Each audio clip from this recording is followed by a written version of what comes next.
বন্ধুরা, 10 মিনিট স্কুলের অ্যাডমিশন প্রোগ্রামে তোমাদের সবাইকে জানাচ্ছি স্বাগতম। আজকে আমরা রসায়ন দ্বিতীয় পত্রের একটি অধ্যায়, রসায়ন দ্বিতীয় পত্রের তৃতীয় অধ্যায় পরিমাণগত রসায়নের একটি টপিক নিয়ে আলোচনা করব। আমরা এর মাঝে পরিমাণগত রসায়ন বা তৃতীয় অধ্যায়ের 2টি লেকচার শেষ করেছি এবং তার মাঝে মোটামুটি আমরা মূল সংক্রান্ত গণনা, সমীকরণ বিষয়ক গণনা এবং ঘনমাত্রা সংক্রান্ত যে সকল সমস্যা আছে সেগুলো আমরা শেষ করেছি, মানে বেসিক আলোচনাটা আমাদের শেষ। আজকের লেকচারে আমরা আলোচনা আরেকটি খুবই ইম্পর্ট্যান্ট টপিক, যেটা হচ্ছে আমাদের এই চ্যাপ্টার থেকে বলা যায় যে আমাদের হচ্ছে গিয়ে ইঞ্জিনিয়ারিং অ্যাডমিশনের জন্য সবচেয়ে বেশি ইম্পর্ট্যান্ট সেই টপিকটি নিয়ে আমরা আলোচনা করব। সেটির নাম হচ্ছে জারণ বিজারণ। তো আমরা প্রথমে আলোচনা করব জারণ বিজারণ নিয়ে, জারণ বিজারণের একদম বেসিক জিনিসগুলো নিয়ে, জারণ কি, বিজারণ কি, জারক কে, বিজারক কে, সেগুলো নিয়ে আমরা আলোচনা করব। তারপর আমরা জারণ বিজারণ সমতাকরণ নিয়ে আমরা একটু হালকা পাতলা আলোচনা করব, কীভাবে আমরা সমতাকরণ করতে পারি। এবং শেষে আমরা জারণ বিজারণের এই সমতাকৃত সমীকরণ ব্যবহার করে আমরা জারণ বিজারণ ট্রাইটেশনের কিছু ম্যাথ করার চেষ্টা করব। ঠিক আছে? তো এটাই হচ্ছে আমাদের আজকের আলোচনার বিষয়। তো চলো আমরা দেরি না করে সরাসরি ঢুকে যাই আমাদের মূল লেকচারে। প্রথমেই আমাদের জারণ বিজারণ পড়তে গেলে যেই জিনিসই চলে আসে সেটি হচ্ছে জারণ কি আর বিজারণ কি। জারণ কি আর বিজারণ কি। দেখো, জারণ বিজারণ বোঝার জন্য বহুদিনে অনেক বছর ধরে বিজ্ঞানীরা অনেক সংজ্ঞা ব্যবহার করেছে। এক এক যুগে এক এক ধরনের সংজ্ঞা ব্যবহার করা হয়েছে এবং আমরা মোটামুটি প্রাচীন যে আমাদের আদিম যেই সংজ্ঞা এবং এখন বর্তমান যে আধুনিক সংজ্ঞা সবগুলো একটু দেখার চেষ্টা করবো এবং সংযোগটা বোঝার চেষ্টা করব। দেখো, আমি জারণটা দিয়ে শুরু করি। জারণ বুঝলে বিজারণ তোমরা এমনিতেই বুঝে যাবে। তো জারণের আমাদের একদম প্রথম যে সংজ্ঞা ছিল সেটা হচ্ছে জারণ মানে হচ্ছে গিয়ে অক্সিজেন সংযোগ। কোনো একটা বস্তুর সাথে যদি অক্সিজেন যোগ করা হয় তবে তাকে জারণ বলা হয়। কোনো একটা বস্তুর সাথে অক্সিজেন যোগ করা হলে সেটাকে বলা হবে জারণ। তো অক্সিজেন সংযোগ মানে একই সাথে বোঝানো হয় যে হাইড্রোজেন কী করা হবে, অপসারণ করা হবে। যদি কোনো একটা বস্তুর সাথে অক্সিজেন সংযুক্ত নাও করা হয়, শুধু হাইড্রোজেন অপসারণ করা হয়, তবে সেটাকে কী বলা হবে, জারণ বলা হবে। ঠিক আছে? তাহলে কোনো একটা বস্তুর সাথে অক্সিজেন সংযোগ অথবা হাইড্রোজেন অপসারণ এই যে কোনো একটাকে মানে বলা হবে কি, জারণ। আচ্ছা, তো এখন দেখো অক্সিজেন জিনিসটা কি। অক্সিজেন কিন্তু একটা হচ্ছে আমাদের তড়িৎ ঋণাত্মক মৌল, আর হাইড্রোজেন একটা হচ্ছে একটা তড়িৎ ধনাত্মক মৌল। তো একসময় বিজ্ঞানীরা চিন্তা করলো শুধু অক্সিজেন কেন, বাকি যে তড়িৎ ঋণাত্মক মৌলগুলো রয়েছে সেগুলো বাদ যাবে কেন? তো শুধু হাইড্রোজেনই বা কেন, বাকি যে তড়িৎ ধনাত্মক মৌলগুলো রয়েছে সেগুলো বাদ যাবে কেন? সেই জন্য বিজ্ঞানীরা এটাকে আরেকটু সম্প্রসারিত করে বলল যে না, জারণ মানে শুধু অক্সিজেন সংযোগ না, জারণ মানে যে কোনো তড়িৎ ঋণাত্মক মৌলের সংযোগ। ঠিক আছে? শুধু অক্সিজেন না, যে কোনো তড়িৎ ঋণাত্মক মৌল যদি যুক্ত করা হয় তবে সেটাকে আমি জারণ বলতে পারবো। আবার একই সাথে শুধু হাইড্রোজেন অপসারণকে আমরা জারণ বলবো না, অক্সিজেন সংযোগ অথবা হাইড্রোজেন অপসারণকে জারণ বলা হতো। সেই জায়গায় আমরা বলবো হাইড্রোজেন ছাড়াও যে কোনো তড়িৎ ধনাত্মক মৌল যদি আমরা অপসারণ করি সেক্ষেত্রে এটাকে বলা হবে জারণ। তাহলে আমাদের জারণের প্রথম সংজ্ঞা ছিল অক্সিজেন সংযোগ অথবা হাইড্রোজেন অপসারণ। তারপর এটাকে সম্প্রসারিত করে বলা হলো জারণ মানে হচ্ছে তড়িৎ ঋণাত্মক মৌল সংযোগ অথবা তড়িৎ ধনাত্মক মৌল অপসারণ। এটা হচ্ছে আমাদের জারণ। আচ্ছা, তো এগুলো আমাদের মোটামুটি হচ্ছে আমাদের প্রাচীন সংজ্ঞা গেল। ঠিক আছে? তো তারপর আমাদের আধুনিক সংজ্ঞা যেটা বলা হয়, এটা হচ্ছে আমাদের আধুনিক সংজ্ঞা, সবচেয়ে ইম্পর্টেন্ট কিন্তু এটাই। আধুনিক সংজ্ঞায় বলা হয় জারণ মানে হচ্ছে ইলেকট্রন ছাড়ন। দেখো, এটা কিন্তু রাইম করে। ঠিক আছে? জারণ মানে ছাড়ন, সবসময় মনে রাখবো। জারণ মানে কি, ইলেকট্রন ছাড়ন। তার মানে কোনো একটা বস্তু যদি ইলেকট্রন ত্যাগ করে তাহলে আমি বলতে পারবো সেই বস্তুটার জারণ ঘটেছে। কোনো একটা বস্তু যদি ইলেকট্রন ত্যাগ করে তাহলে আমি বলতে পারবো সেই বস্তুটার জারণ ঘটেছে। এখন ইলেকট্রন ত্যাগ করা মানে কি? ইলেকট্রন ত্যাগ করা মানে হচ্ছে যদি কোনো একটা বস্তু যদি ইলেকট্রন ত্যাগ করে তাহলে কি হয়, তার জারণ মান কিন্তু বৃদ্ধি পায়। বৃদ্ধি পায়। তাহলে ইলেকট্রন ত্যাগ করা মানে হচ্ছে কি আমাদের কি, জারণ মানের বৃদ্ধি। তার মানে আমি জারণ বলতে বুঝবো ইলেকট্রন ছাড়ন এবং জারণ মানের বৃদ্ধি। এটা কিন্তু আমরা এইটা দিয়ে কিন্তু আমরা জারণ বিজারণ আমরা পুরোটা এই চ্যাপ্টারটা যদি আমরা জারণ বিজারণ হিসাব করবো, এটাতেই জারণ মানে ইলেকট্রন ছাড়ন এবং ইলেকট্রন ছাড়ন মানে জারণ মানের বৃদ্ধি। তাহলে জারণ যদি আমি এতটুকু বুঝতে পারি তাহলে বিজারণ আমি বুঝেই যাব। বিজারণ ঠিক জারণের উল্টো, আর জারণ বিজারণ যুগপত ক্রিয়া। তো যে বস্তুটা জারিত হচ্ছে, ঠিক আছে, যে বস্তুটা নিজে জারিত হচ্ছে সে হচ্ছে কি অন্যকে বিজারিত করছে। আচ্ছা, যাই হোক, এটা নিয়ে আমরা পরে আলোচনা করবো। আগে বিজারণের বেসিকটা আমি বুঝে নিই। বিজারণের বেসিকটা কি? জারণ মানে ছিল অক্সিজেন সংযোগ অথবা হাইড্রোজেন অপসারণ। বিজারণ মানে আমাদের প্রাচীন সংজ্ঞা অনুযায়ী হচ্ছে কি হাইড্রোজেন সংযোগ অথবা অক্সিজেন অপসারণ। তো এটাকে সম্প্রসারিত করে বলা হলো হাইড্রোজেনের স্থানে সকল তড়িৎ ধনাত্মক মৌল, অক্সিজেনের স্থানে সকল তড়িৎ ঋণাত্মক মৌল। তাহলে বিজারণ মানে হচ্ছে কি তড়িৎ ধনাত্মক মৌল সংযোগ আর তড়িৎ ঋণাত্মক মৌল অপসারণ, ঠিক জারণের উল্টো। এবং আধুনিক সংজ্ঞা অনুযায়ী, এটা হচ্ছে আধুনিক সংজ্ঞা অনুযায়ী জারণ মানে হচ্ছে ইলেকট্রন ছাড়ন, একই সাথে বিজারণ মানে হচ্ছে কি ইলেকট্রন গ্রহণ করা। আর আমরা যদি কোনো একটা বস্তু যদি ইলেকট্রন গ্রহণ করে, প্লাস যদি হয় ইলেকট্রন গ্রহণ করলে কি হয়, তার জারণ মান কি হয়, হ্রাস ঘটে, তাহলে আমি বিজারণ মানে বলতে পারবো জারণ মানের হ্রাস, আর জারণ মানে বলতে পারবো জারণ মানের বৃদ্ধি। তাহলে জারণ হচ্ছে ইলেকট্রন ছাড়ন এবং জারণ মানের বৃদ্ধি, বিজারণ হচ্ছে ইলেকট্রন গ্রহণ এবং জারণ মানের হ্রাস। তো এখান থেকে আরেকটা কনসেপ্ট আমাদের চলে আসে, যেহেতু জারণ বিজারণ যুগপত ক্রিয়া মানে একসাথে ঘটে, তার মানে যে জারিত হচ্ছে সে অপরকে বিজারিত করছে, আর যে বিজারিত হচ্ছে সে অপরকে জারিত করছে। আচ্ছা, তো যে অন্যকে জারিত করে তাকে বলা হয় কি, জারক।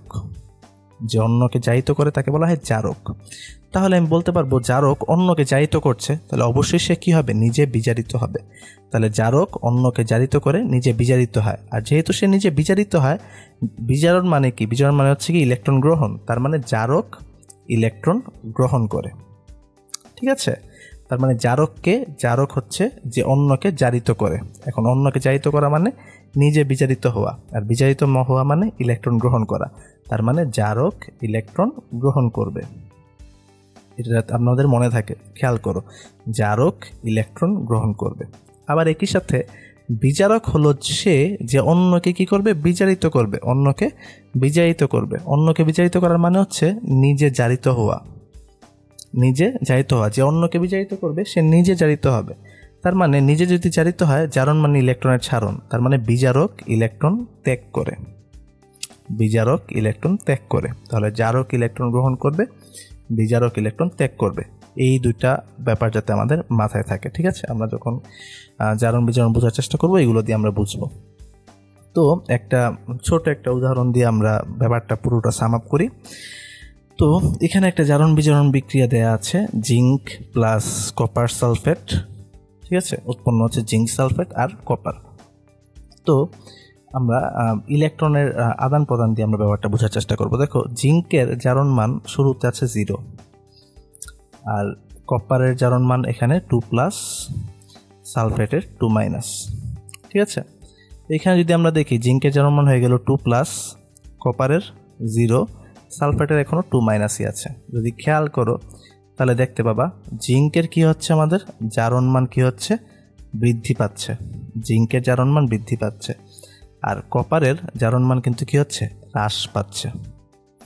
কেন জিঙ্কের জারণ মান বৃদ্ধি পাচ্ছে? কারণ জিঙ্ক কি করছে, ইলেকট্রন দান করছে। জিঙ্ক 2টা ইলেকট্রন দান করেছে, এবং এই 2টা ইলেকট্রন কপার, এটা হচ্ছে জিঙ্ক দান করেছে, আর কপার কি করছে, গ্রহণ করছে। কপার এই 2টা ইলেকট্রন গ্রহণ করে আমাদের কপারের চার্জ 0 হয়ে গেছে। তাহলে খেয়াল করো, দেখো তো আমরা কি বলেছিলাম, যদি বলি এখন এখানে কোনটা জারক কোনটা বিজারক, কার জারণ ঘটেছে কার বিজারণ ঘটেছে। প্রথম কথা হচ্ছে আমরা বলেছি যে জারক, খেয়াল করো আমাদের কথাটা আবার খেয়াল করো, যে জারক সে অপরকে জারিত করবে, নিজে হবে বিজারিত, তাই না, নিজে বিজারিত হবে। তাহলে আমাদের নিজে বিজারিত হওয়ার মানে কি, নিজে বিজারিত হওয়ার মানে সে ইলেকট্রন গ্রহণ করবে, সে ইলেকট্রন গ্রহণ করলে তার জারণ মানের হ্রাস ঘটবে। ঠিক আছে, আমাদের একটু লাস্ট লাইনটা আবার যদি দেখি, দেখো তো, জারক অন্যকে জারিত করে নিজে বিজারিত হয়, তার মানে সে ইলেকট্রন গ্রহণ করে। তাহলে এখানে কে ইলেকট্রন গ্রহণ করছে বলো তো, কপার সালফেট কিন্তু এখানে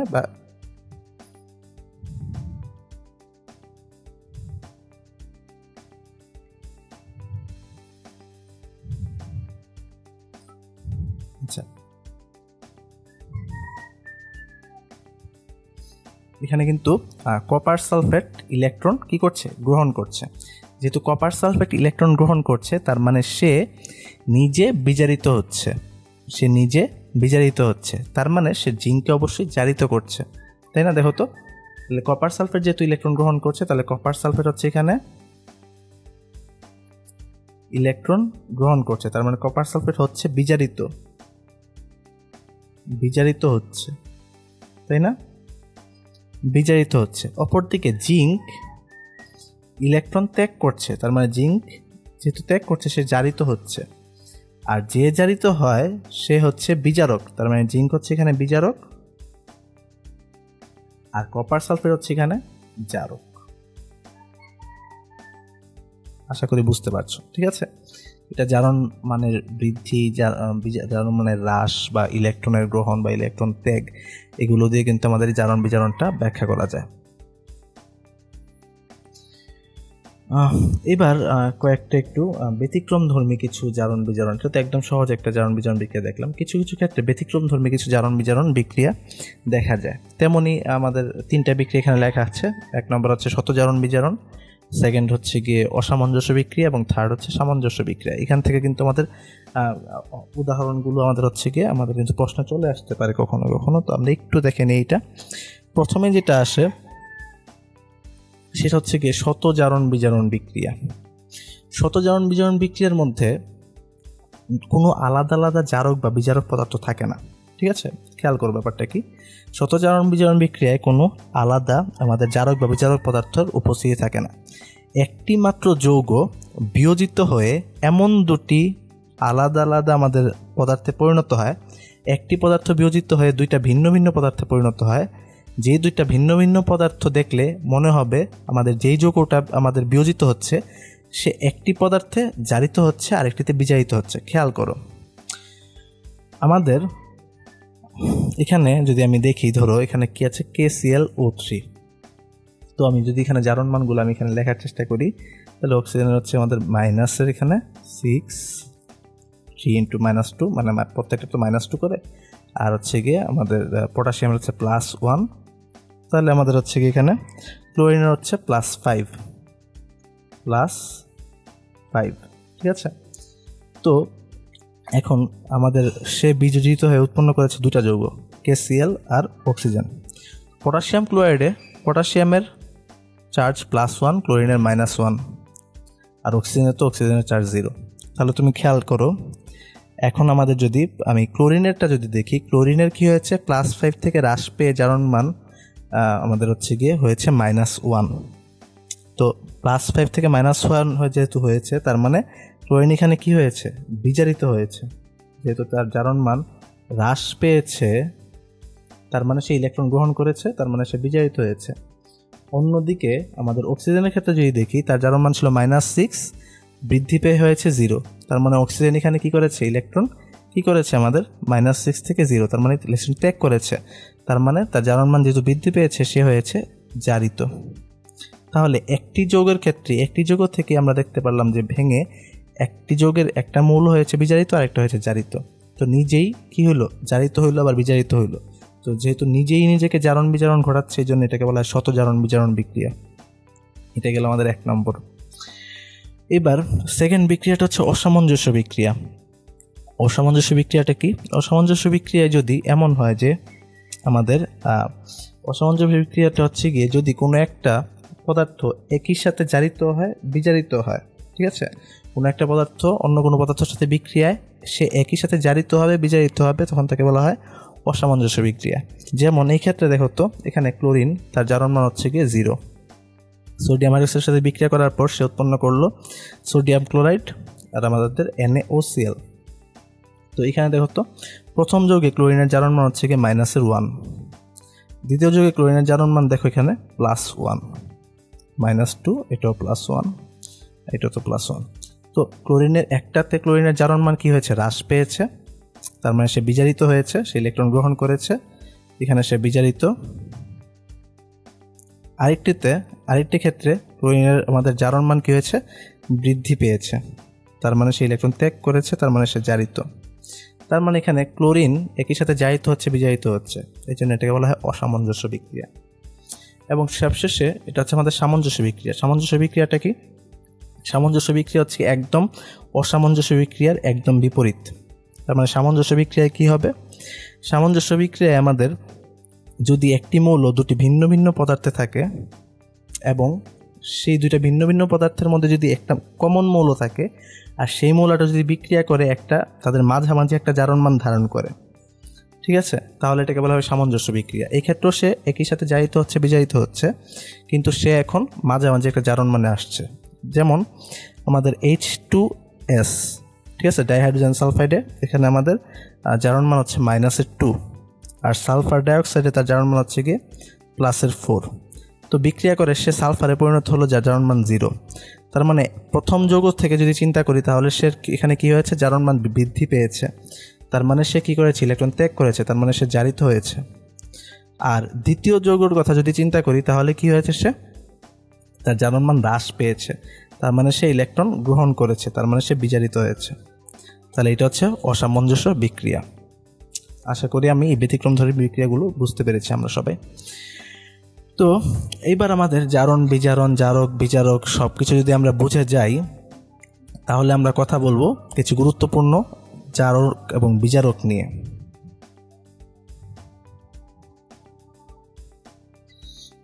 তো দেখো, জারক কারা? জারক হচ্ছে যারা নিজে বিজারিত হয় অন্যকে জারিত করে। যেহেতু তারা নিজে বিজারিত হয় তার মানে তারা কি করবে, ইলেকট্রন গ্রহণ করবে। তো জারকের কিছু গুরুত্বপূর্ণ জারক কীভাবে পরিবর্তিত হয়, কীভাবে তারা হচ্ছে গিয়ে আমাদের বিজারিত হয় এবং ইলেকট্রন গ্রহণ করে তারা কী রূপে পরিবর্তিত হয় সেগুলো আমরা দেখব, এবং তাদের তুল্য সংখ্যা আমরা জানবো। দেখো, তুল্য সংখ্যাটা কেন ইম্পর্টেন্ট, কারণ এই সংক্রান্ত যখন ম্যাথমেটিক্যাল প্রবলেমগুলো হবে ওগুলো যদি আমরা শর্টকাটে করতে চাই তাহলে কিন্তু আমরা তুল্য সংখ্যা দিয়ে এগুলো করতে হবে।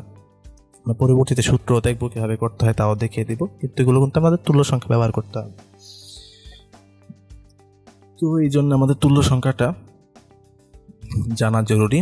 তো চলো আমরা হচ্ছে কি দেখি। প্রথমেই চলে আসা হচ্ছে কি পটাশিয়াম পারম্যাঙ্গানেট, সবচেয়ে ইম্পর্ট্যান্ট জারক বলা যায় এই চ্যাপ্টারে, পটাশিয়াম পারম্যাঙ্গানেট আর পটাশিয়াম ডাইক্রোমেট। তো পটাশিয়াম পারম্যাঙ্গানেট বিভিন্ন মাধ্যমে বিভিন্ন রকমে বিজারিত হয়। অম্লীয় মাধ্যমে একরকমভাবে, ক্ষারীয় মাধ্যমে একরকম, প্রশম মাধ্যমে একরকম। তো প্রথমে যদি অম্লীয় মাধ্যমে দেখি, অম্লীয় মাধ্যমে পটাশিয়াম পারম্যাঙ্গানেট পরিণত হয় ম্যাঙ্গানিজ 2+ আয়নে। তো এই ক্ষেত্রে যদি আমি দেখি পটাশিয়াম পারম্যাঙ্গানেটে ম্যাঙ্গানিজের হচ্ছে গিয়ে জারণমান হচ্ছে গিয়ে আমাদের কত, এখানে হচ্ছে গিয়ে আমাদের দেখো তো -8, আর এখানে +1, তাহলে এখানে কত আসবে +7, আর ম্যাঙ্গানিজ 2+ তো +2। তার মানে সে কী করছে, ইলেকট্রন 5টা ইলেকট্রন সে গ্রহণ করছে, 5 ইলেকট্রন সে গ্রহণ করছে, তার মানে তার তুল্য সংখ্যা হচ্ছে 5। আর আমরা জানি যে হচ্ছে গিয়ে জারক বা বিজারকের তুল্য সংখ্যা হিসাব করা হয় তার গৃহীত বা ত্যাগকৃত ইলেকট্রন সংখ্যা দ্বারা। তো এবার পটাশিয়াম পারম্যাঙ্গানেট ক্ষারীয় মাধ্যমে কি করে, তো K2MnO4 পরিণত হয়। এক্ষেত্রে তার ম্যাঙ্গানিজেরটা হচ্ছে এখানে +7, আর K2MnO4 এখানে আমাদের ম্যাঙ্গানিজের জারণমান হবে কত, +6। তার মানে সে কী করছে, একটি ইলেকট্রন সে হচ্ছে কি আমাদের কী করছে, গ্রহণ করছে, তার মানে তার জারণ সংখ্যা হচ্ছে 1। KMnO4 প্রশম মাধ্যমে যাওয়া হয়, প্রশম মাধ্যমে সে পরিণত হয় ম্যাঙ্গানিজ ডাইঅক্সাইডে, সেক্ষেত্রে তার জারণমান হয় +4, আর আগে ছিল হচ্ছে কি +7। সেক্ষেত্রে সে 3টি ইলেকট্রন গ্রহণ করে, সেই জন্য তার তুল্য সংখ্যা হচ্ছে কি 3। তো এই তিনটা আমরা একটু খেয়াল রাখবো, অম্লীয় মাধ্যম, ক্ষারীয় মাধ্যম, প্রশম মাধ্যম, কারণ প্রশ্নে বলে দেওয়া থাকবে যে H2SO4 এর উপস্থিতিতে বা সোডিয়াম আমাদের হাইড্রোক্সাইডের উপস্থিতিতে বা হচ্ছে গিয়ে প্রশম মাধ্যমে, সেক্ষেত্রে কিন্তু আমাদের ভিন্ন ভিন্ন তুল্য সংখ্যা ব্যবহার করে আমাদের ম্যাথ করতে হবে। তো K2Cr2O7 বা পটাশিয়াম পারম্যাঙ্গানেটের ক্ষেত্রে তার হচ্ছে গিয়ে জারণমান হচ্ছে আমাদের কত, বা মাইনাসের এখানে হচ্ছে 14, অ্যান্ড এখানে হচ্ছে গিয়ে প্লাস আমাদের হচ্ছে গিয়ে 2, তার মানে হচ্ছে গিয়ে মাইনাস আমাদের +12 হচ্ছে গিয়ে আমাদের +6। ক্রোমিয়ামের জারণমান এখানে +6, আর এক্ষেত্রে হচ্ছে আমাদের +3। তার মানে সে 3টি ইলেকট্রন হচ্ছে গ্রহণ করতেছে প্রত্যেকটা ক্রোমিয়াম। তো এখানে যেহেতু 2টা ক্রোমিয়াম আছে, তো মোট সে হচ্ছে গিয়ে 6টা ইলেকট্রন গ্রহণ করতেছে, এই জন্য তার তুল্য সংখ্যা হচ্ছে 6। আর এক্স বলতে এখানে বোঝানো হচ্ছে সকল হ্যালোজেন, তার মানে ক্লোরিন, ব্রোমিন, আয়োডিন, এই সকল হ্যালোজেনের ক্ষেত্রে আমাদের তারা হচ্ছে গিয়ে আমাদের কি করে, তার জারণমান এখানে 0, সরি একটু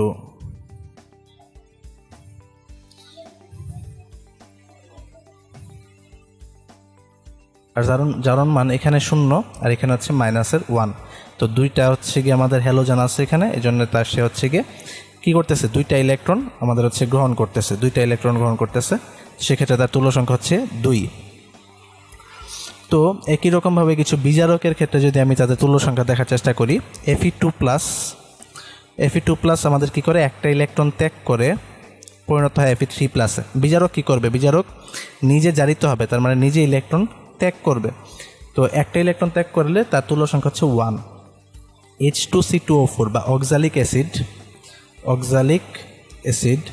অ্যাসিডের ক্ষেত্রে দেখো তো সে পরিণত হচ্ছে কার্বন ডাইঅক্সাইডে। তো এখানে যদি কার্বনের জারণ মান আমি খেয়াল করি, এখানে হচ্ছে -8 +2, তার মানে হচ্ছে +6, তাই না?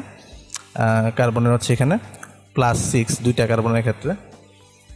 তো +3 একটা কার্বনের ক্ষেত্রে +3, আর এখানে হচ্ছে আমাদের -4, তার মানে হচ্ছে গিয়ে +4। তার মানে সে কী করছে, এখানে একটা ইলেকট্রন ত্যাগ করছে একটা কার্বন, যেহেতু দুইটা কার্বন তার মানে সে দুইটা ইলেকট্রন ত্যাগ করছে। তো দুইটা ইলেকট্রন ত্যাগ করলে তার জারণ মান তুল্য সংখ্যা হবে 2। আয়োডিনের ক্ষেত্রে আমাদের সে একটা আয়োডিন একটা ইলেকট্রন ত্যাগ করে, এখানে আমাদের হাফ হবে, হাফ আয়োডিন পরিণত হয়, তার মানে সে একটা ইলেকট্রন ত্যাগ করছে, তার তুল্য সংখ্যা 1। হাইড্রোজেন সালফাইডের ক্ষেত্রে এখানে তার জারণ মান হচ্ছে গিয়ে -2, আর এখানে তার জারণ মান 0, তার মানে সে দুইটা ইলেকট্রন ত্যাগ করছে, 2 ইলেকট্রন, তার মানে তার তুল্য সংখ্যা 2। হাইড্রোজেন পারঅক্সাইডের ক্ষেত্রে এখানে তার জারণ মান হচ্ছে আমাদের +2, তাহলে হচ্ছে +1, তাহলে এখানে হচ্ছে 0, তার মানে দুইটা অক্সিজেন হচ্ছে কি করবে, একটা একটা করে মোট দুইটা ইলেকট্রন ত্যাগ করবে, সেক্ষেত্রে তার তুল্য সংখ্যা 2। আর Na2S2O3 সোডিয়াম থায়োসালফেটের ক্ষেত্রে, সেক্ষেত্রে সে কী করছে আমাদের, আমরা যদি দেখি তার জারণ মান এখানে কত থাকে, -6 +2, তাহলে হচ্ছে +4 /2 হচ্ছে +2, আর এখানে তার জারণ মান হচ্ছে গিয়ে আমাদের হচ্ছে গিয়ে কত 6, এখানে হচ্ছে গিয়ে -12, আর এখান থেকে আগে আসছে হচ্ছে -2, আমাদের 12, আর হচ্ছে গিয়ে আমাদের এখানে হচ্ছে আমাদের 12 এন্ড এখানে -2 হচ্ছে -14 যদি 4 দিয়ে /4 হবে হচ্ছে আমাদের সরি -12, আর এখানে -2 মানে হচ্ছে -10 +10 যদি 4 দিয়ে ডিভাইড করি তাহলে হচ্ছে 2.5 এর কাছে আছে, +2.5 এর কাছে আছে, কিছু একটা আসবে। তো এই ক্ষেত্রে হচ্ছে আমাদের এখানে ধরে নেই যে একটা সালফার একটা ইলেকট্রন হচ্ছে গিয়ে ত্যাগ করছে, ঠিক আছে, একটা সালফার একটা ইলেকট্রন ত্যাগ করছে। তো দুইটা সালফার একটা ইলেকট্রন ত্যাগ করছে আর কি, যেহেতু আমাদের প্রত্যেকটার হচ্ছে কি 0.5 করে, তাহলে দুইটার জন্য হচ্ছে কি একটা সমান হচ্ছে কি ইলেকট্রনের আদান প্রদান হচ্ছে। তো আমাদের দুইটা সালফার মিলে 0.5 একটা ইলেকট্রন ত্যাগ করছে, এটাতে তুল্য সংখ্যা হবে 1। তো এখন আমাদের যদি জারক আর বিজারকের হচ্ছে কি আমাদের মোটামুটি তুল্য সংখ্যা আমরা মোটামুটি বুঝতে পারি, এবার আমরা একটু জারণ বিজারণ সমতাকরণ দেখার চেষ্টা করব। তো জারণ বিজারণ সমতাকরণ যদি আমরা দেখি, জারণ বিজারণ সমতাকরণ আমরা মূল নিয়মে দেখবো একবার, তারপর আমরা হচ্ছে গিয়ে শর্টকাটে কীভাবে করা যায় সেটাও দেখব। প্রথমে মূল নিয়মে আমরা একটু দেখার চেষ্টা করি। তো মূল নিয়মে জারণ বিজারণ সমতাকরণ করার জন্য আমরা এখানে 5টা স্টেপ লিখে দিয়েছি, তোমরা স্টেপগুলো ফলো করতে পারো অথবা নিজেরা বুঝেও করতে পারো। তো প্রথম স্টেপ হচ্ছে আমাদের কোনটা জারক কোনটা বিজারক সেটা আমাদের হচ্ছে বোঝা, এটা হচ্ছে আমাদের 1 নাম্বার স্টেপ। জারক বিজারক প্রথমে চিহ্নিত করব, এবং বোঝার পর তাদের এই জারক বিজারক যেই আমি চিহ্নিত করলাম তাদের পরিবর্তিত জারণ সংখ্যা তো আমরা দেখলাম, তাই না? এই পরিবর্তিত জারণ সংখ্যা ব্যবহার করে আমরা এবং তাদের ইলেকট্রন কতটুকু কয়টা ইলেকট্রন ত্যাগ করলো বা কয়টা ইলেকট্রন গ্রহণ করলো সেইটা লিখে আমরা কি করব, জারকের জন্য একটা হচ্ছে বিজারণ অর্ধবিক্রিয়া লিখব, বিজারকের জন্য একটা জারণ অর্ধবিক্রিয়া লিখব। আমাদের স্টেপ 1 যে একটা জারণ বা বিজারণ অর্ধবিক্রিয়া লিখলাম। এখন অর্ধবিক্রিয়াটা কিন্তু আমাদের এখনো পুরোপুরি পূরণ হয় না, সেটা পূরণ করার জন্য আমাদের স্টেপ 2তে কি করব আমরা, স্টেপ 2তে আমাদের জারকের ক্ষেত্রে জারকের প্রতিটা অক্সিজেন পরমাণুর জন্য আমরা কি করব, উৎপাদে একটা করে পানি বসাবো, প্রত্যেকটা অক্সিজেনের জন্য একটা করে পানি। আর পানির জন্য যে প্রয়োজনে হাইড্রোজেনটা দরকার হবে সেই হাইড্রোজেনটা আসবে অ্যাসিড থেকে বা বিজারক থেকে, যদি বিজারকে যদি হাইড্রোজেন না থাকে তাহলে আসবে অ্যাসিড থেকে। আচ্ছা, আর যদি জারণ অর্ধবিক্রিয়া, ঠিক আছে, জারণ অর্ধবিক্রিয়ার ক্ষেত্রে এটা তো বললাম জারকের ক্ষেত্রে, তার মানে এটা হচ্ছে বিজারণ অর্ধবিক্রিয়া, ঠিক আছে, এটা হচ্ছে বিজারণ অর্ধবিক্রিয়ার ক্ষেত্রে আমরা কি করব যে জারকে যতটা অক্সিজেন থাকবে ততটা পানি বসাবো।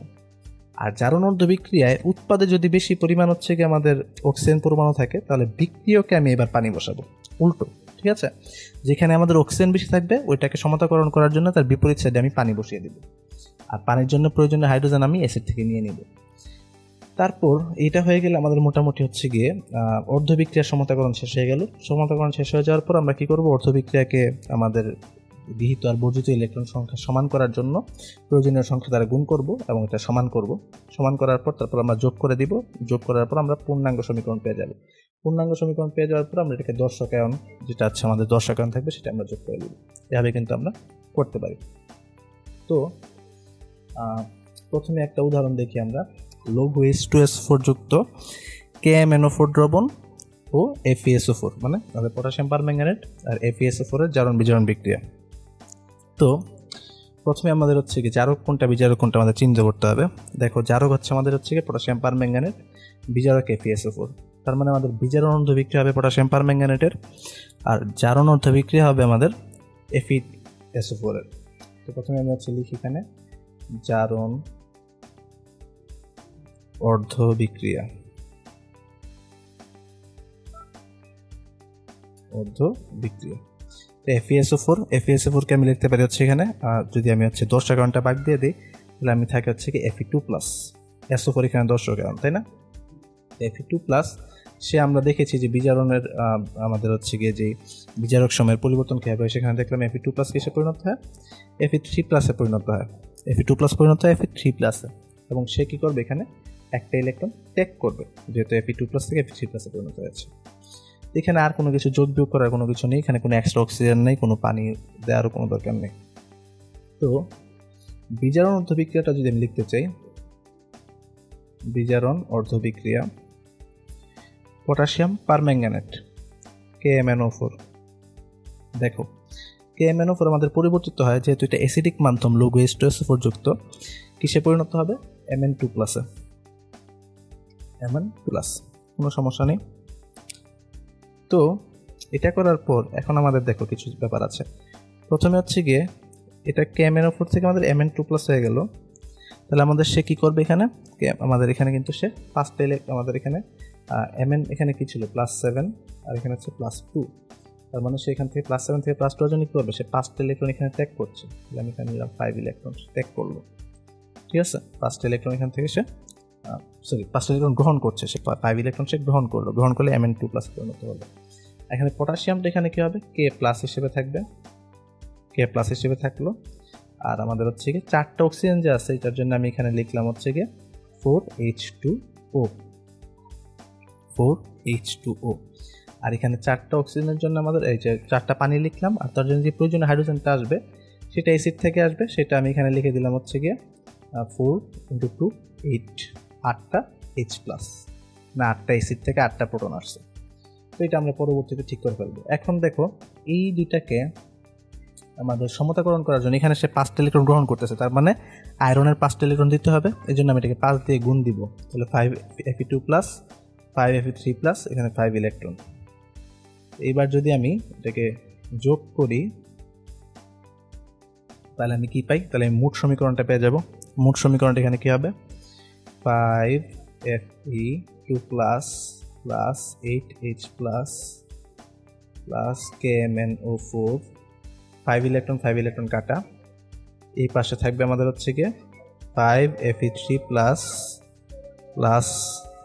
পটাশিয়াম ম্যাঙ্গানিজ 2+ 4H2O, ঠিক আছে? এবার আমি কি করব, আমি দর্শকায়নকে এখানে SO4 দর্শকায়ন যোগ করে দিব। তাহলে আমি কি পাই, এখানে 5 FeSO4 + 8H+ থেকে আমার কি আসবে, H2SO4 যদি লিখতে চাই তাহলে কি হবে, 4H2SO4 + KMnO4, কোনো ঝামেলা নেই। এখানে আসবে Fe2SO4 3, এখানে আছে 5, তাহলে এখানে আমি দিব হচ্ছে 5/2। দেখো 5টা Fe3+ মিল করার জন্য। এখানে আসবে K2SO4, কিন্তু এখানে K+ আছে, পটাশিয়াম প্লাস আছে একটা, তাহলে আমি এখানে দিব একটা হাফ। আর এখানে Mn2+ থেকে MnSO4, কোনো সমস্যা নেই। আর এখানে তো 4টা পানি ছিল।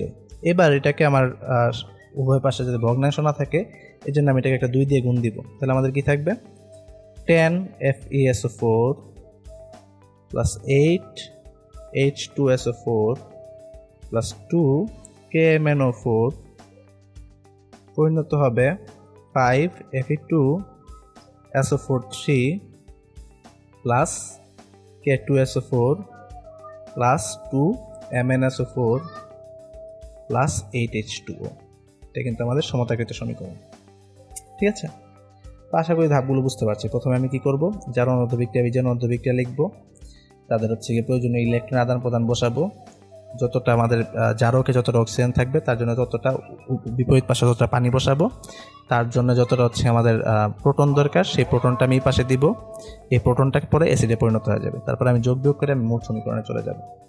এটাই কিন্তু আমাদের হচ্ছে গিয়ে জারণ বিজারণ সমতাকরণের উপায়। তো এখানে আরেকটা দেয়া আছে, লঘু H2SO4 যুক্ত K2Cr2O7 দ্রবণে অক্সালিক অ্যাসিডের জারণ বিজারণ যে বিক্রিয়া, সেটা হচ্ছে আমাদের এখানে হচ্ছে সমতাকরণ দেওয়া আছে। তো এই সমতাকরণটা তোমরা নিজেরা করে ফেলার চেষ্টা করবে। ঠিক আছে, তো পরবর্তীতে আমরা হচ্ছে কি এটা হচ্ছে কি লঘু H2SO4 যুক্ত K2Cr2O7 দ্রবণে অক্সালিক অ্যাসিডের যে জারণ বিজারণ বিক্রিয়া। ঠিক আছে, এটা কিন্তু তোমরা নিজেরা একইভাবে হচ্ছে সলভ করার চেষ্টা করবে। আমরা দেখলাম কিভাবে অর্ধবিক্রিয়া ব্যবহার করে জারণ বিজারণের সমতাকরণ করা যায়। তো আমরা এবার একটু দেখব যে অর্ধবিক্রিয়া ব্যবহার না করেও সরাসরি কীভাবে হচ্ছে কি আমাদের বিক্রিয়া লেখা যায়। অর্ধবিক্রিয়া ব্যবহার না করে সরাসরি হচ্ছে আমরা তুল্য সংখ্যা ব্যবহার করে আমরা হচ্ছে কি কীভাবে জারণ বিজারণ সমতাকরণ করতে পারি বা জারণ বিজারণ বিক্রিয়াগুলো সম্পূর্ণ করতে পারি।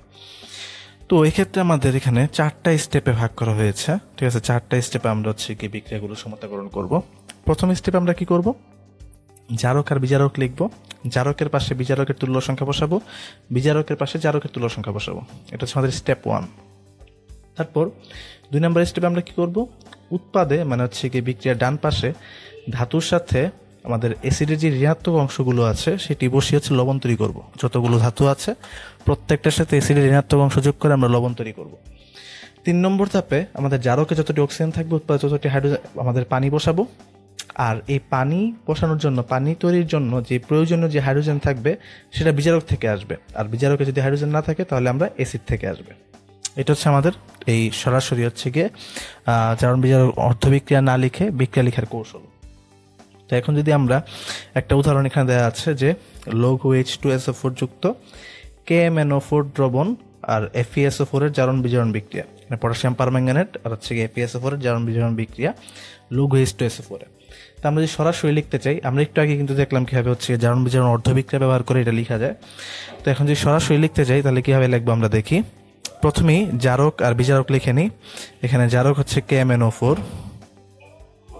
আর বিজারক হচ্ছে FeSO4। প্রথম কাজ হচ্ছে গিয়ে জারকের পাশে হচ্ছে গিয়ে বিজারকের তুল্য সংখ্যা, বিজারকের তুল্য সংখ্যা 1, তো এখানে কিছু লেখার দরকার নেই। আর জারকের তুল্য সংখ্যা হচ্ছে 5, তাহলে আমি হচ্ছে গিয়ে বিজারকের পাশে 5 লিখবো, 5 FeSO4। ঠিক আছে, লিখলাম। তো লেখার পর এটা হচ্ছে আমাদের প্রথম ধাপ শেষ। এবার আমরা এই যে যেই আমাদের হচ্ছে ধাতুগুলো আছে, ধাতুগুলো একটু আয়নগুলো লিখে ফেলি। আর ধাতুগুলোর সাথে আমরা অ্যাসিডের ঋণাত্মক অংশ, অ্যাসিডের ঋণাত্মক অংশ কোনটি, SO4। তো আমরা SO4 হচ্ছে ধাতুগুলোর সাথে যুক্ত করে লবণ তৈরি করব। তো ধাতু এখানে কারা কারা, পটাশিয়াম, ম্যাঙ্গানিজ অ্যান্ড হচ্ছে Fe। এগুলোর সব হচ্ছে আমাদের জারিত বা বিজারিত অবস্থানে আমরা কাজ করব। তো পটাশিয়ামের লবণ যদি আমি লিখবো হচ্ছে গিয়ে K2SO4 প্লাস ম্যাঙ্গানিজের ক্ষেত্রে হচ্ছে আমাদের MnSO4 প্লাস আয়রনের ক্ষেত্রে হচ্ছে আমাদের Fe2SO4O3। আমাদের হচ্ছে গিয়ে 2 নম্বর ধাপ শেষ। এবার হচ্ছে গিয়ে আমাদের আমি এটা একটু সমতাকরণ করে নিই।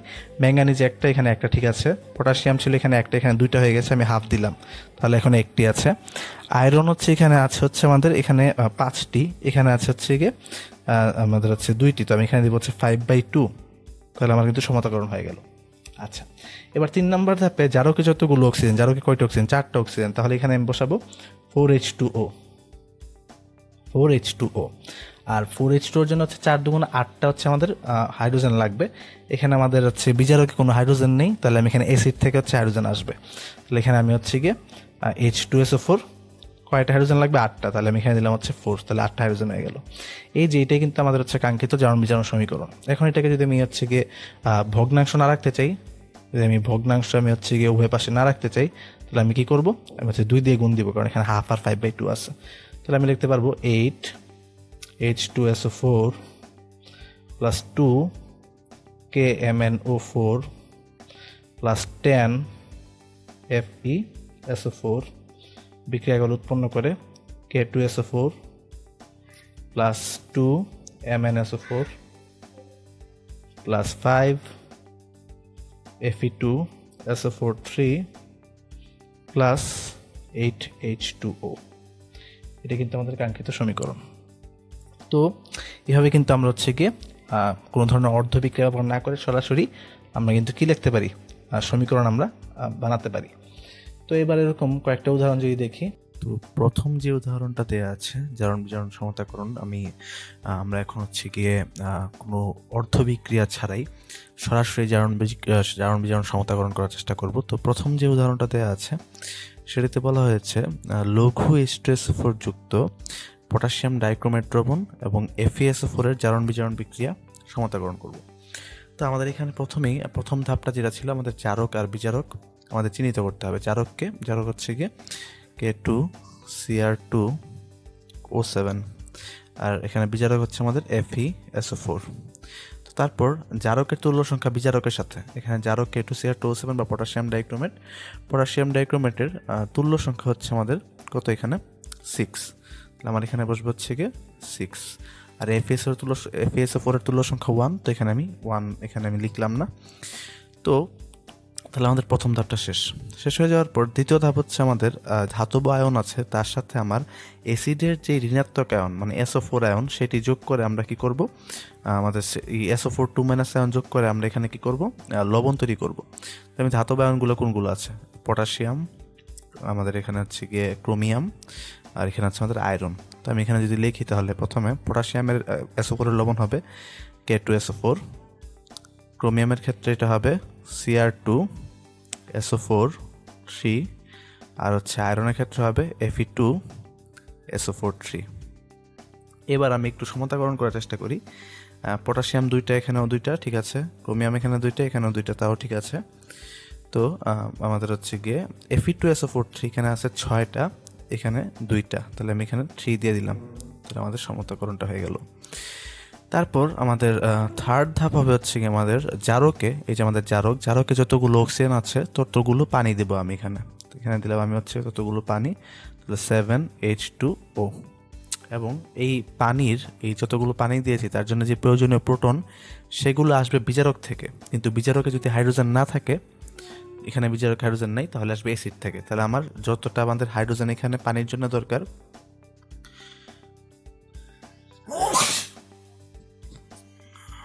ততটা আমি এখানে অ্যাসিড বসাবো। তাহলে এখানে হচ্ছে গিয়ে 7 দুগুণা 14টা হাইড্রোজেন দরকার, তার জন্য আমি বসাবো 7টা অ্যাসিড H2SO4। তাহলে কিন্তু আমাদের এখানে সমীকরণটা আমাদের হচ্ছে গিয়ে হয়ে গেল। তো সেকেন্ড যে উদাহরণটা দেওয়া আছে সেটি হচ্ছে গিয়ে লঘু H2SO4 যুক্ত পটাশিয়াম পারম্যাঙ্গানেট দ্রবণ এবং অক্সালিক অ্যাসিডের জারণ বিজারণ বিক্রিয়া। তো এটা করার জন্য আমরা কি করব, আবার আগের মতো প্রথমে আমি জারক লিখলাম KMnO4, পটাশিয়াম পারম্যাঙ্গানেট, এখানে একটা অক্সালিক অ্যাসিড H2C2O4। লেখার পর জারকের তুল্য সংখ্যা বিজারকের সাথে দিয়ে দিলাম 5, বিজারকের তুল্য সংখ্যা জারকের সাথে এখানে দিলাম 2, কারণ অক্সালিক অ্যাসিডের তুল্য সংখ্যা হচ্ছে 2। আর পটাশিয়াম পারম্যাঙ্গানেটের অ্যাসিডীয় মাধ্যমে, অম্লীয় মাধ্যমে পটাশিয়াম পারম্যাঙ্গানেটের জারক আমাদের তুল্য সংখ্যা হচ্ছে 5।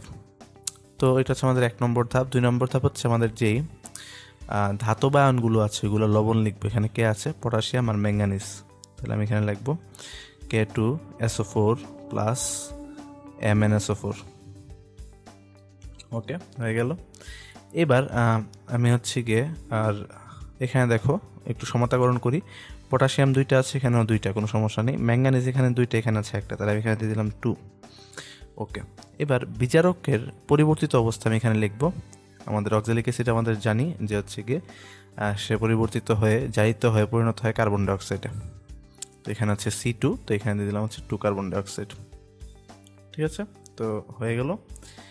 এবার এখানে যতগুলো আমাদের আচ্ছা, এখানে C2 2 কার্বন ডাইঅক্সাইড না, অ্যাকচুয়ালি এখানে হচ্ছে 5 × 10, এখানে হচ্ছে গিয়ে 10টা কার্বন আছে অ্যাকচুয়ালি, কারণ সামনে একটা 5 আছে। তো যেহেতু 10টা কার্বন আছে এখানে, তাহলে আমার এখানে দিতে হবে 10 কার্বন ডাইঅক্সাইড, 10 কার্বন ডাইঅক্সাইড। আচ্ছা, এবার জারকে যতগুলো অক্সিজেন রয়েছে, কয়টা অক্সিজেন, 4 × 2 = 8টা অক্সিজেন, ঠিক ততটা আমি দেবো এখানে পানি, 8H2O। ঠিক আছে। এখন এই 8টা পানির জন্য প্রয়োজনীয় যে প্রোটন, 8 দুগুণা 16টা প্রোটন, এগুলো আসবে বিজারক থেকে। তাহলে দেখি বিজারকে কয়টা প্রোটন আছে। বিজারকে প্রোটন আছে 5 দুগুণা 10টা, আর এখানে আমাদের পানির জন্য প্রোটন লাগবে 16টা। তাহলে আমাদের এক্সট্রা প্রোটন লাগছে কয়টা? 6টা। সেই 6টা প্রোটনের জন্য আমি এখানে দিয়ে দিব 3H2SO4, 3 দুগুণা 6টা প্রোটন। আমাদের কিন্তু এখানে সমাধান হয়ে গেল। তাহলে আমাদের সেকেন্ড যে বিক্রিয়াটি ছিল সেটি সমাধান হয়ে গেল। এবার 3 নম্বর বিক্রিয়াটা যদি সমাধান করতে চাই, তাহলে আমি প্রথমেই জারক এবং বিজারক লিখে ফেলি। KMnO4 plus H2O2। এবার জারকের তুল্য সংখ্যা বিজারকের সাথে দিয়ে দিলাম 5, কারণ অম্লীয় মাধ্যমে পটাশিয়াম পারম্যাঙ্গানেটের তুল্য সংখ্যা হচ্ছে 5। আর বিজারকের তুল্য সংখ্যা দিব জারকের সাথে, তাহলে আমি এখানে দিয়ে দিব হচ্ছে আমাদের 2 KMnO4। লেখার পর আগে হচ্ছে আমাদের ধাতুগুলোর লবণ লিখব। K2SO4, MnSO4, Mn এর সাথে এখানে দেব 2, কারণ এখানে 2টা ম্যাঙ্গানিজ রয়েছে। আর আমাদের বিজারক H2O2 পরিবর্তিত হয়ে, মানে জারিত হয়ে পরিবর্তিত হয়ে হচ্ছে অক্সিজেনে। এখানে অক্সিজেন আছে হচ্ছে 5 দুগুণা 10টা, তাহলে আমি এখানে দিলাম 5, হয়ে গেল। এবার এখানে যে 4টা অক্সিজেন রয়েছে তার জন্য আমি এখানে দেব 4টা না, অ্যাকচুয়ালি 4 দুগুণা 8টা অক্সিজেন রয়েছে, তার জন্য দিব 8 অণু পানি। আর 8 অণু পানির জন্য আমাদের হাইড্রোজেন লাগবে হচ্ছে 16টা হাইড্রোজেনের 5 দুগুণা 10টা আসবে। এখানে দেখো 16টা হাইড্রোজেন, তার থেকে হাইড্রোজেনগুলো আসবে বিজারক থেকে।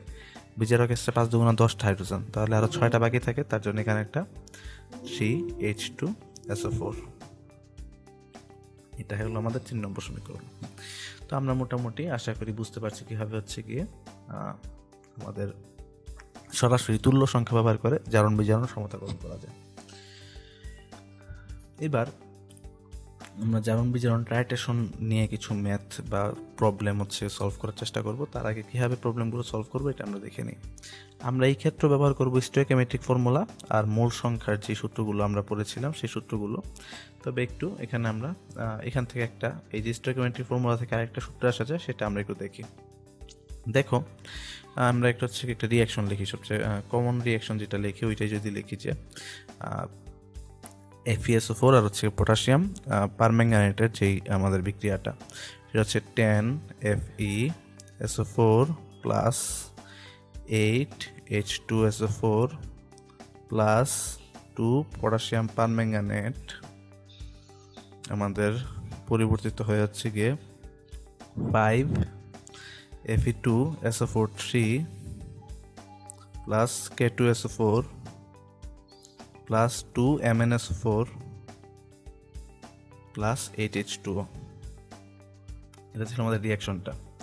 তো এই রিয়াকশনে যদি এখন স্টোয়িওমেট্রিক ফর্মুলা দেওয়ার চেষ্টা করি, তাহলে দেখো তো আমি জারক আর বিজারক দুইটার মধ্যে হচ্ছে গিয়ে ফর্মুলা দিব। তাহলে হবে N অফ জারককে KMnO4 ডিভাইড বাই আমাদের এখানে KMnO4 এর সাথে কত আছে সহগ 2, জারকের সহগ, is equal to N of FeSO4 divide by আমাদের বিজারকের সহগ হতো, বিজারক FeSO4 বিজারকের সহগ 10। এখান থেকে কিন্তু আমি লিখতে পারি N অফ KMnO4 ইন্টু 5, কারণ এখানে 2 আর এখানে 10, 5 is equal to N of FeSO4 into 1। এখন দেখো তো 5 কিন্তু আমাদের অম্লীয় মাধ্যমে পটাশিয়াম পারম্যাঙ্গানেটের তুল্য সংখ্যা, তাহলে আমি লিখতে পারি N অফ KMnO4 ইন্টু ই দিয়ে আমি তুল্য সংখ্যা বোঝাচ্ছি, ই of KMnO4 is equal to N of FeSO4 into 1 কিন্তু আমাদের কি, আমাদের FeSO4 তুল্য সংখ্যা ইন্টু ই অফ FeSO4।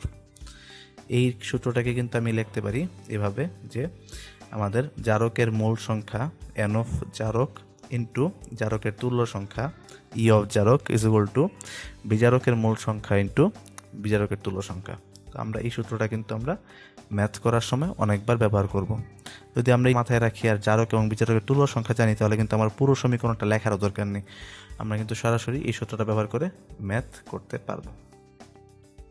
আচ্ছা, আর ম্যাথগুলো করার সময় আমাদের হচ্ছে গিয়ে ভর নির্ণয় করতে হবে, তখন আমি ইউজ করবো W/M সূত্র। আয়তন নির্ণয় করতে হতে পারে, তখন আমি ইউজ করব V/22.4 অথবা PV/RT সূত্র।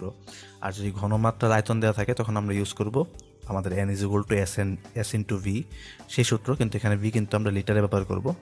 আমাদের আয়তনটা অবশ্যই লিটারে নিয়ে আসতে হবে, এটা একটু আমরা খেয়াল রাখবো।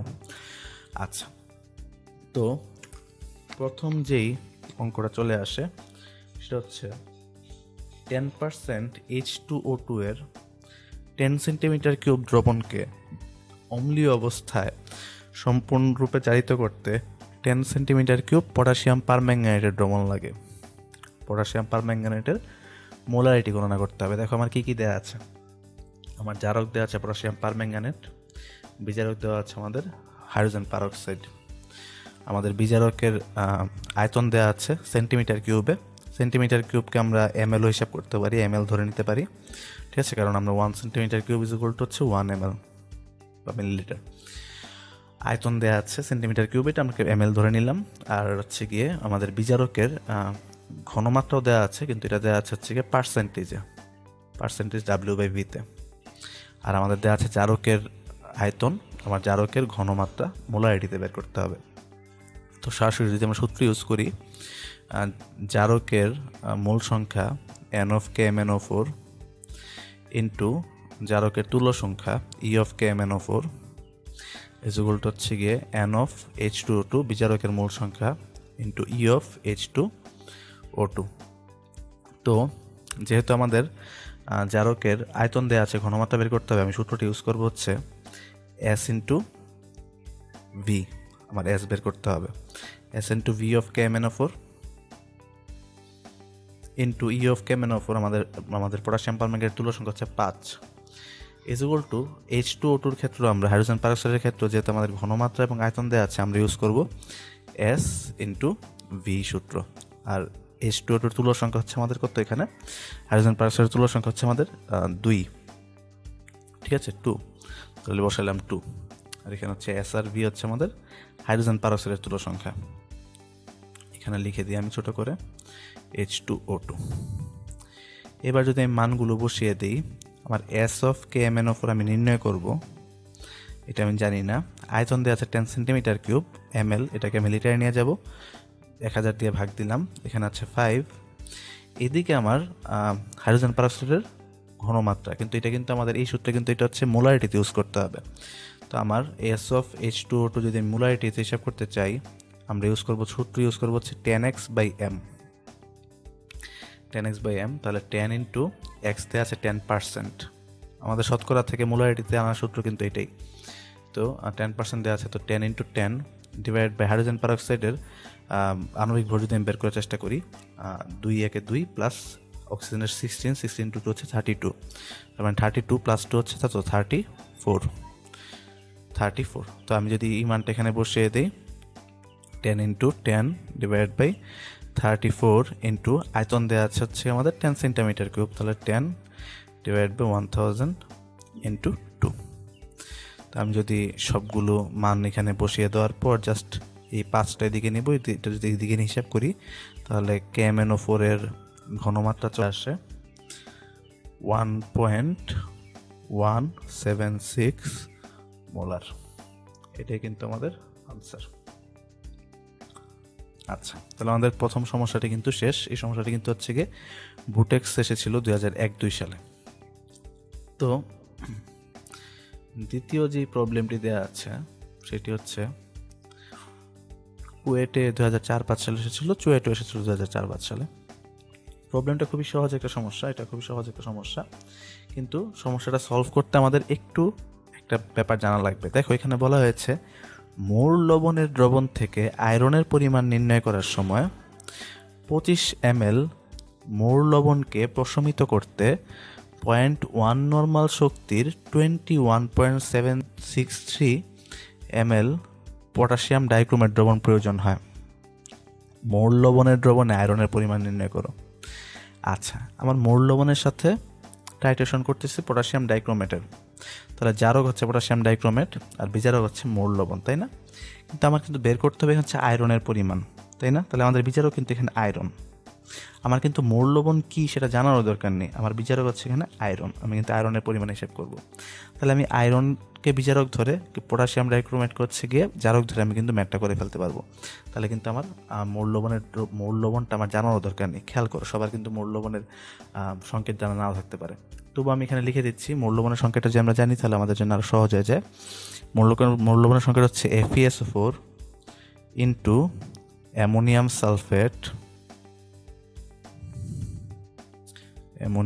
Sulphate into 6H2O। এটা হচ্ছে মূল লবণের সংকেত। তো আমার এখানে এই সব কিছু জানার দরকার নেই, আমার শুধু হিসাব হচ্ছে FeSO4 নিয়ে, কারণ আমার বের করতে হবে আয়রনের পরিমাণ।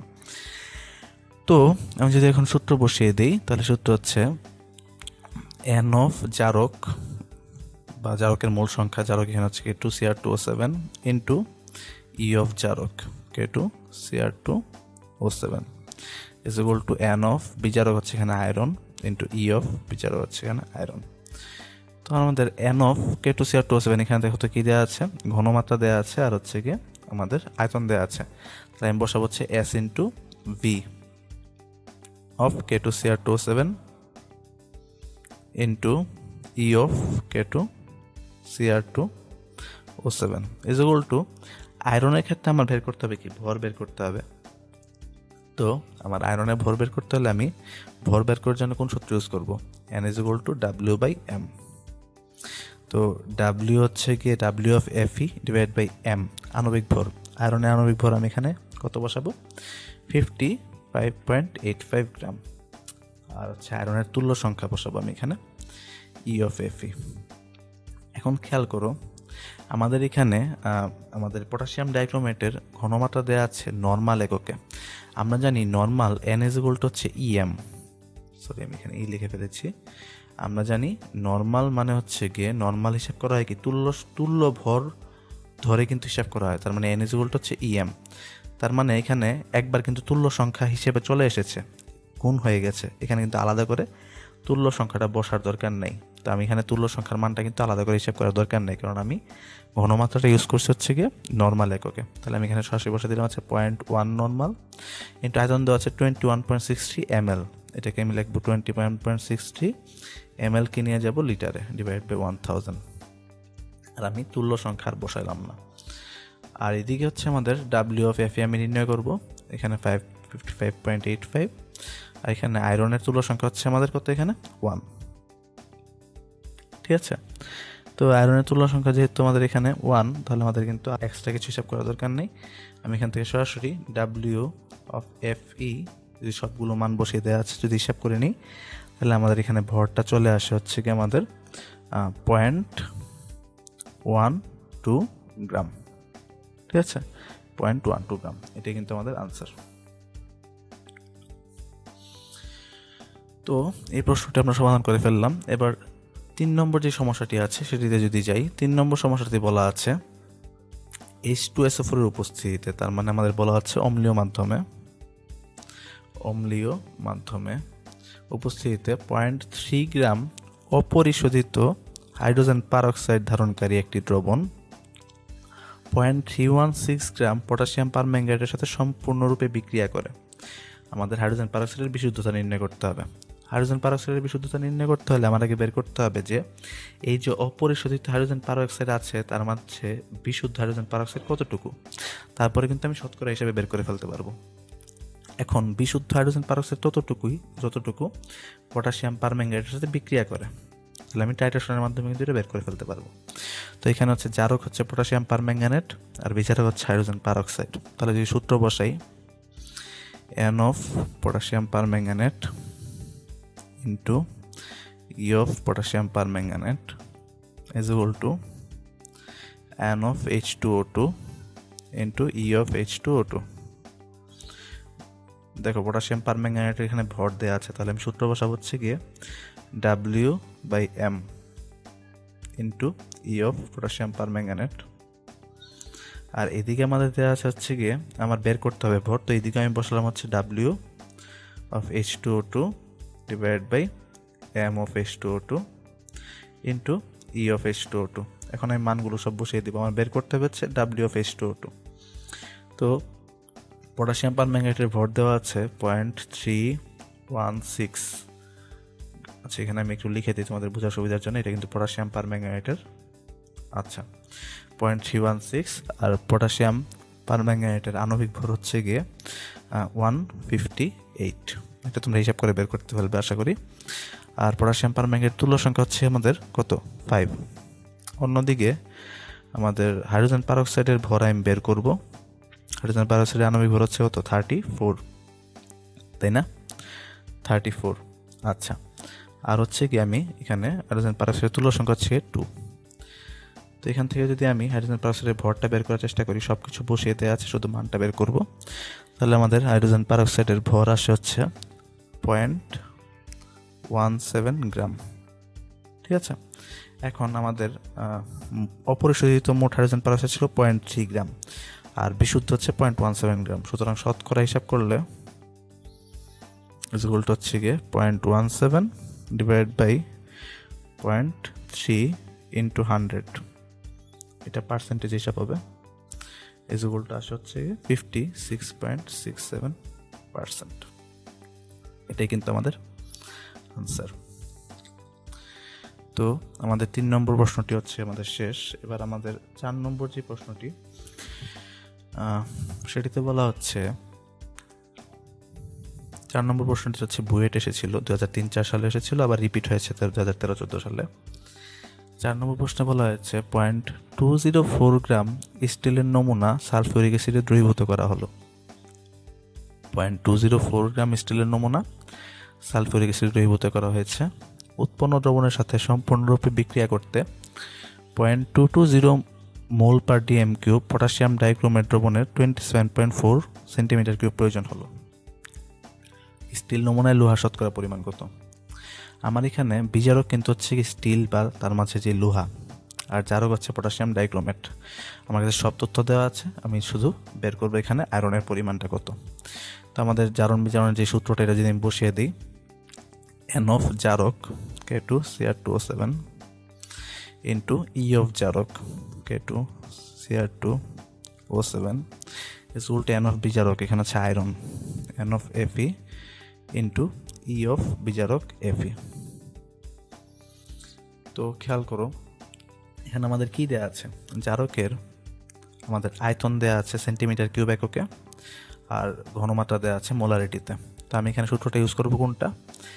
S into V K2Cr2O7 into E of K2Cr2O7।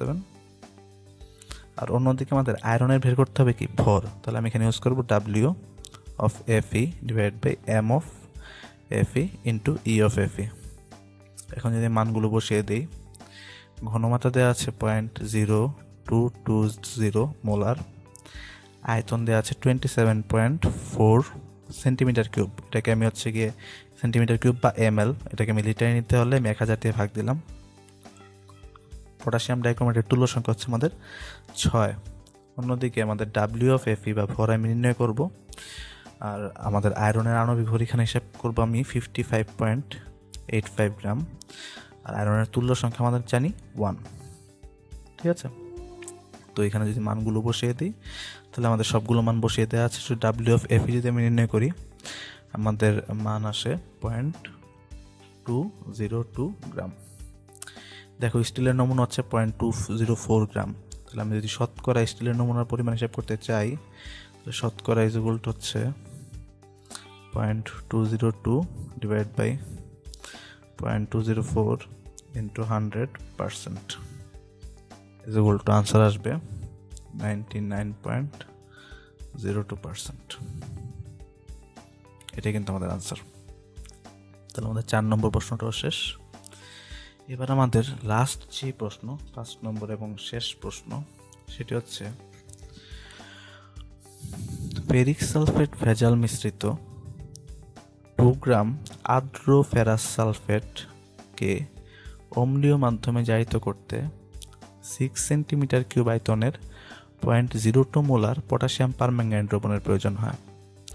প্রদত্ত ফেরাস সালফেট দ্রবণে আর্দ্র ফেরাস সালফেটের প্রকৃত পরিমাণ নির্ণয় করো। খেয়াল করো, একটা মিশ্রণ আছে, একটা মিশ্রণের মধ্যে আমাদের কি আছে? আর্দ্র ফেরাস সালফেটও আছে, FeSO4 × 7H2O আছে। তার সাথে আমাদের ফেরিক সালফেটও আছে, Fe2SO4 বিদ্যমান। কিন্তু ফেরিক সালফেট কিন্তু এখানে বিক্রিয়া করবে না, বিক্রিয়া করবে শুধুমাত্র আর্দ্র ফেরাস সালফেট। তাহলে আমার বের করতে হবে যে 2 গ্রামের মধ্যে অ্যাকচুয়ালি বিক্রিয়া করছে কতটুকু, যতটুকু বিক্রিয়া করছে ততটুকু কিন্তু আর্দ্র ফেরাস সালফেট। তো আমি এখানে আর্দ্র ফেরাস সালফেট হচ্ছে আমাদের এখানে বিজারক। তো আমি যদি এখানে হিসাব করি তাহলে টাইট্রেশনের সূত্র বসাবো, কারণ এখানে আমাদের কি দেওয়া আছে, আয়তন আর মোলারিটি দেওয়া আছে, কার, জারকের দেওয়া আছে। তো N অফ জারক KMnO4 ইন্টু E অফ জারক KMnO4 is equal to N of বিজারক হচ্ছে FeSO4 × 7H2O into E of বিজারক। এখানে অ্যাকচুয়ালি 7H2O এর কোনো আলাদা কাজ নেই, কিন্তু এখানে ভরটা হিসাব করতে হবে, যেহেতু আমার বলে দিয়েছে আর্দ্র ফেরাস সালফেটের ভর নির্ণয় করার জন্য। তো এখানে আমি সূত্র বসাবো S × V of KMnO4 into E of KMnO4 is equal to W of FeSO4 into 7H2O divided by M of FeSO4 into 7H2O into E of FeSO4 into 7H2O। এবার যদি আমি বসিয়ে দিই, আমাদের পটাশিয়াম পারম্যাঙ্গানেটের ঘনমাত্রা দেওয়া আছে 0.02 মোলার, আয়তন দেওয়া আছে 6 সেন্টিমিটার কিউব বা ml, 6 ml কে আমি নিব লিটারে ডিভাইড বাই 1000। আর আমাদের হচ্ছে গিয়ে তুল্য সংখ্যা হচ্ছে পটাশিয়াম পারম্যাঙ্গানেটের 5। আর এই পাশে যদি আমি আসি, আমি ভরটা বের করব, W of FeSO4 × 7H2 আমি নির্ণয় করব। আর FeSO4 × 7H2 আমাদের হচ্ছে গিয়ে আণবিক ভর যদি হিসাব করি তাহলে আসবে হচ্ছে গিয়ে